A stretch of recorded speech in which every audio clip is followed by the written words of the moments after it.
Welcome again to Through the Bible. Today is episode 12, Genesis chapter 45 through 48. Getting close to the end of the book here, and we'll be starting Exodus next time as we end up Genesis and begin in Exodus. So, Genesis 45, Joseph finally reveals who he is to his brothers. At this point, Joseph is about 39 years old. But he says to them, "Don't be grieved or angry with yourselves for selling me here, because God sent me ahead of you to preserve life." He goes on to say, God sent me ahead of you to save you. And then he goes and tells them to go home and bring Jacob with them.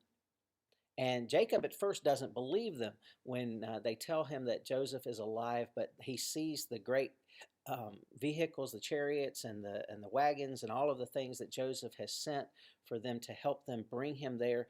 And he says, "Enough." And I believe that's where he's saying, "Okay, you've convinced me." And he says, "My son Joseph is still alive. I will go to see him before I die." And that's in verse 28.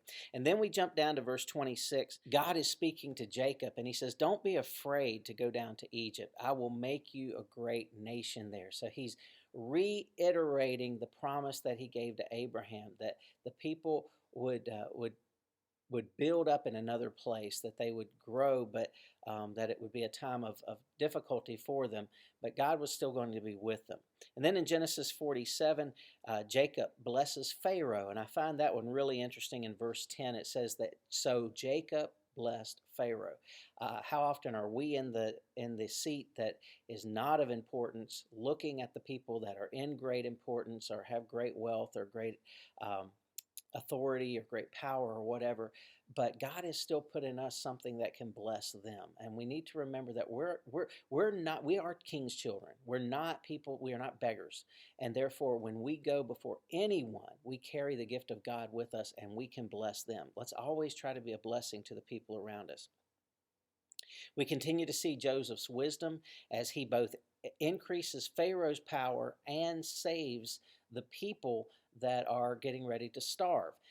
And there's a third thing that he actually does, and that is he makes a way for his own people. And we're going to see that they are going to learn, they are going to prosper even in slavery, that God is going to teach them things that they need to know so that when they come out of slavery, they can repossess the land that of their father Jacob.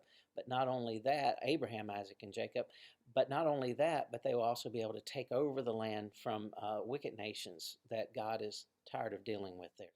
So as Jacob is preparing to pass on the blessing to his sons, he begins with Joseph, and particularly he begins with Ephraim and Manasseh. And so he actually crosses over his arms and he tells the younger brother that he will be greater than the older brother. This is reminiscent of himself and his brother Esau earlier on, and also possibly speaks to the fact that God's chosen people, Israel, would actually become lesser than the church, that Jesus Christ would come and actually take care of all people, not just the Jews. And so we see this greater blessing upon the church today than even that which is upon Israel, although that blessing is still great. The younger brother gets the greater blessing, and we see that Jacob says to Joseph, "God will give you back the land of Abraham, Isaac, and of course Jacob." So the God of the fathers. And he actually refers to God in three ways. He refers to him as the God of Abraham, Isaac, and Jacob, so showing that family connection, that generational connection. He refers to him as his shepherd, showing that pastoral connection to God and how God cares for us.